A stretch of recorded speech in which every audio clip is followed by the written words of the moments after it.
Hello and welcome back to Noursat Canada. On behalf of the Lebanese community in Canada, we pray for the souls of the victims and the healing of the injured of the devastating blast in the port of Beirut on August 4th, 2020.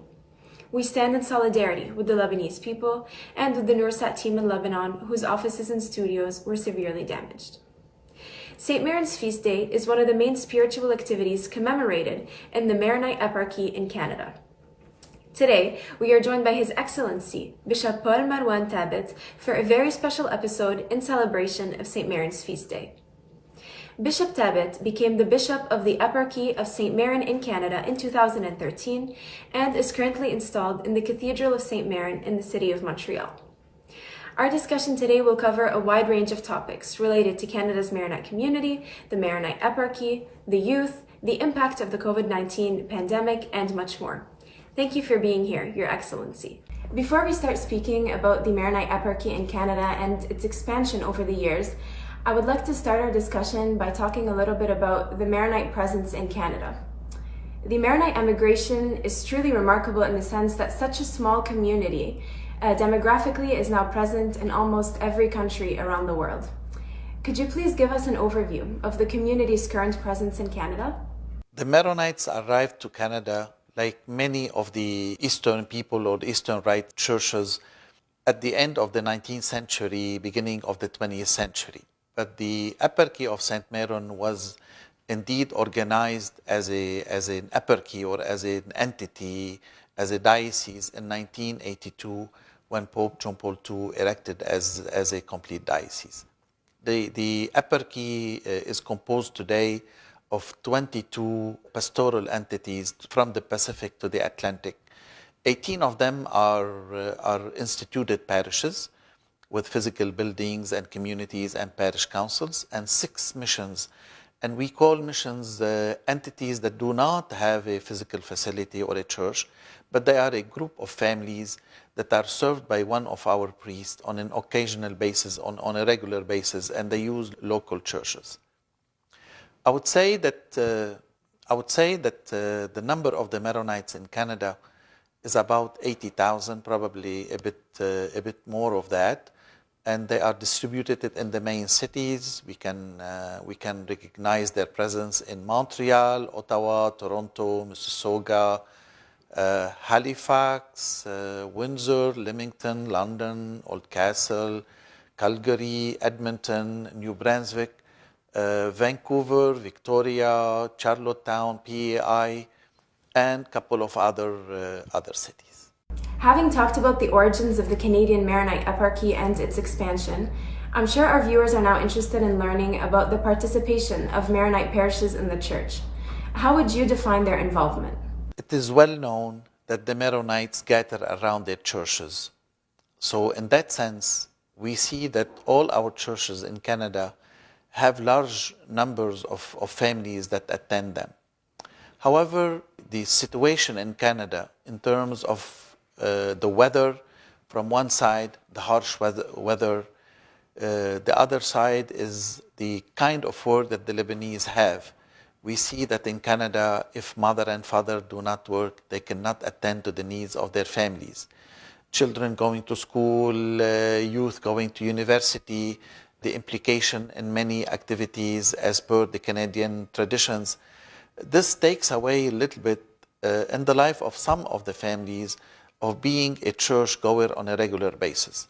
However, we notice that on major occasions in the lives of our families, be it the baptism, confirmation, a wedding, or a death, or first communion, we see that most of these families come back to the tradition and want their children to indeed celebrate these sacraments.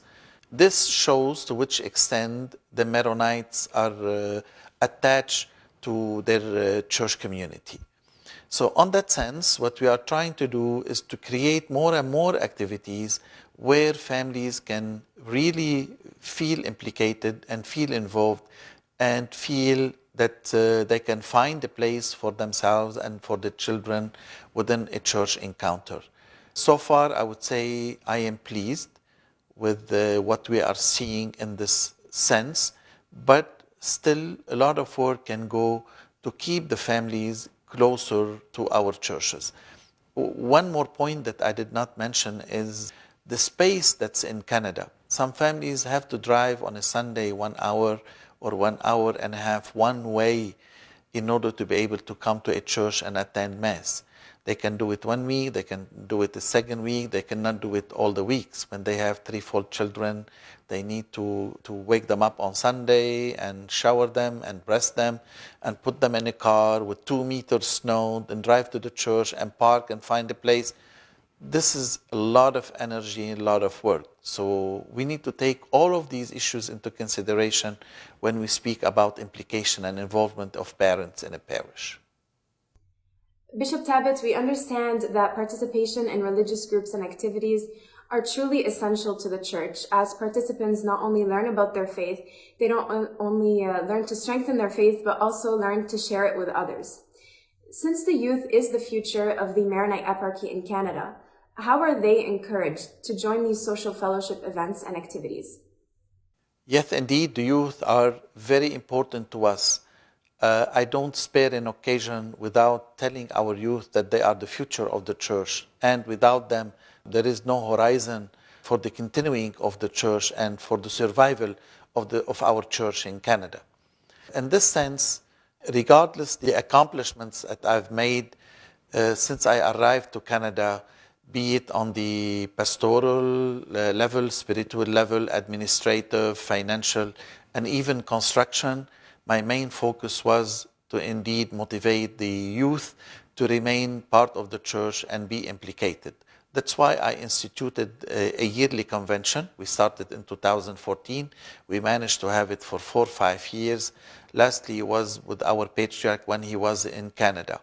We had organized the convention last year in Toronto, but because of the COVID, we had to postpone it to this year, hoping that we can do it. This implication of the youth has given a new hope, a new breath to the diocese. We are seeing more and more amongst them implicated on the organizational level of the parish or in sporadic or continuous activities. On another part, I have instituted in the Eparchy an academy. I named it the Academy of Saint Maroun. And the mission of that academy is to prepare the youth for a new leadership in the parishes. The beauty of this preparation is that many youth from different parishes are doing the preparation together. That's why once they are installed and recruited into the parish councils or the parish committees, they can communicate on a horizontal level where they can share their successes, their problems, or their challenges. And this will help as well create that network among the parishes. We were hoping that this will continue and get on a scale, starting 2020, since we set up plenty activities until such time. However, the COVID has slowed it down. Once COVID is behind us, we are going to get back into that. As we know, St. Maron's feast day is celebrated annually on the 9th of February amongst the Maronite community and in Maronite churches all across the globe. From your experience, is today's youth knowledgeable about St. Maroun, and are they knowledgeable about Lebanon, the country that holds the largest Maronite population? That's a very good question, Terry. Yes, on a general basis, a lot of youth have good knowledge, but they might not have enough knowledge to be able to answer all questions asked about this matter. That's why throughout this week of the Feast of Saint Maroun, I've established episodes of 3 minutes each to explain the different sides of the life of Saint Maroun. And more on that side need to take place. We've instituted a platform of question and answer about the life of Saint Maroun and the identity. From that platform, I discovered that many of our youth are lacking some knowledge in this regard, and I've taken the decision to create a platform every now and then and invite more and more youth in order to learn and to share with them this information. When it comes to knowing about Lebanon, I would say that yes, many of them know Lebanon because they all are still among the first or the second generation. So most of them, I would say, have visited Lebanon for at least once. But probably when they were in Lebanon, they did not have the chance to go visit. And in the sense, some work need to be done in this regard. Possibly when all goes back to normal, a yearly trip targeting the youth that would like to come and to see Lebanon from that side will be good. And on my mind, I have the plan to do it and to be the escort or the guide for these trips, since now all what is planification is behind me and more time need to be given to these priorities, and to me they are priorities. Most Lebanese living outside of Lebanon have extremely strong ties to their country. But for those who do not, how can they maintain that special connection with their home country and stay close to their roots? As you are saying, many Lebanese outside Lebanon have kept a close relationship with Lebanon, but many of them have lost it or they've decided to cut it. They cut it for many reasons. Some of them because they came out of Lebanon in hard situations, like one of the family was kidnapped, killed, or died in a shell. Others don't want to deal with Lebanon because of the economic situation, where they had some money that they reserved in the bank for the families, and now with the economical system, the money has been taken or stolen. So, and they decided to cut all ties. It's very difficult to work on these people, and on my side, it might be a waste of time to try to convince them to come back. Better to put time on the ones that are connected or the ones that are still hanging in there, and don't waste time on the ones we lost. That's how I look at it. It's very blunt and blank. Throughout your tenure as Bishop of the Canadian Maronite Eparchy, have you seen an increase in expatriates? Yes, sure. I've seen it year after year, but it wasn't in large numbers. Unfortunately, since the 17th of October, when the revolution started in Lebanon, but especially after the 4th of August and the explosion at the seaport of Beirut and the area that was in the blast, and because of the economic situation, the recent economic situation, now we are seeing families coming to Canada, in large numbers. Especially now, we see families that have Canadian citizenship, that many of them came to Canada and lived here and worked here or studied in Canada and went back to Lebanon to make their lives. Now they've sold everything, packed, and came back to Canada. There is some statistic from the government offices that in Lebanon there is about 40 to 42,000 Lebanese that have Canadian citizenships that are in Lebanon. The statistics show that at least 25 to 26,000 of them are now have started planning to come back to Canada to live in Canada. Certainly, we have to talk about the COVID-19 pandemic that has truly affected every aspect of our lives. How has this pandemic affected the Lebanese community and specifically the Maronite Church in Canada? Thank you for the question. Definitely, the pandemic has affected everybody. And us, like everyone else, we had first to learn to deal with it. Me, as a leader, had to sit down, take it easy, and take a deep breath and read about it and acquaint myself with it and learn about it in order to issue statements to the parishes on how to deal with it. Definitely, we had recourse to many organizations, whether governmental or non-governmental, to learn from them how to deal with it. It has affected us because we had to learn how to set up our churches to be COVID-oriented, how the people would walk in, where they sit, how they do the sanitization, and all these issues that were very complex at the beginning, and now they've become part of our lives.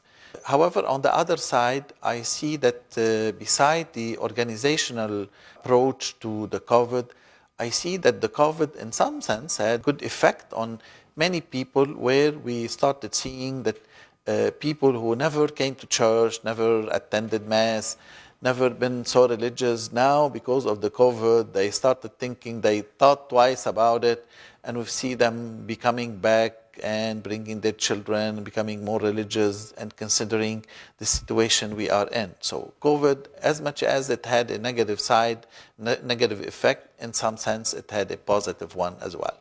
As a follow-up question, I'd like to ask, how has the church been able to maintain open communication and maintain its presence with parishioners during these unprecedented times?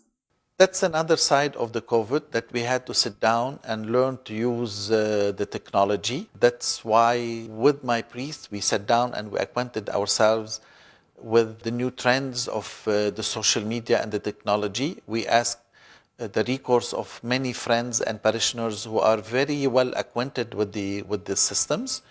And we started using the machines and the broadcasting live and video conferencing, whether in our meetings and in our churches. And now this issue has become a second nature for all of us, myself, the priest, and the teams that are around us. It takes time, it takes energy, it takes planification. We have to deal sometimes with setbacks when we are in the middle of a mass and the internet cuts. I mean, there is nothing you can do. You have to wait for it to come back. But so far, I would say that, we haven't cut totally with our people.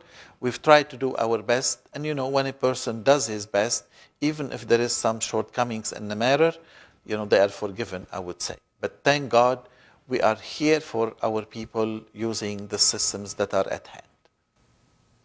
As previously mentioned at the beginning of our discussion, Your Excellency became the Bishop of the Canadian Maronite Eparchy in January of 2013.